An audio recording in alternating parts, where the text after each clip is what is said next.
بسم اللہ الرحمن الرحیم۔ السلام علیکم دوستو، سعودی عرب میں محکمہ شہری ہوابازی کے سربراہ عبدالعزیز نے مسافروں کی سہولت کے لیے ای پورٹل کا افتتاح کیا ہے۔ اخبار 24 کے مطابق محکمہ شہری ہوابازی نے بیان میں مزید کہا کہ ای پورٹل کئی خدمات اور سہولتیں فراہم کرے گا۔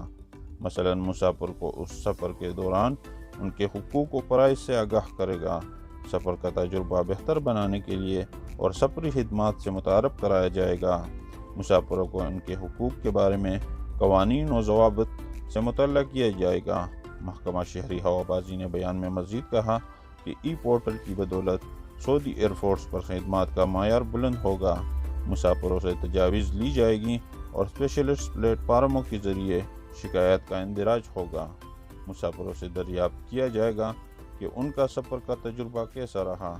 مسافر ای پورٹل کے ذریعے 24 گھنٹے صوتی مکالمہ کر سکیں گے۔ محکمہ شہری ہوابازی نے بتایا کہ مسافر ای پورٹل کی مدد سے ڈیجیٹل معاون سے براہ راست بات کر سکیں گے، اس سے اپنی پرواز کے بارے میں بھی معلومات حاصل کر سکیں گے، ان کے کیا حقوق ہے اس حوالے سے سوال کر سکیں گے، پرواز کے دوران کورونا وبا کے زمانے میں مسافروں پر کیا پابندی عائد ہے اس کا پتہ لگا سکیں گے۔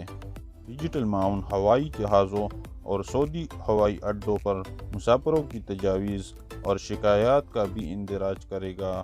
دوستو، اگر چینل پر نئے ہو تو چینل کو سبسکرائب کر کے بیل آئیکن کو ضرور دبائیں تاکہ ہر آنے والی نئی ویڈیو آپ کو سب سے پہلے مل سکے۔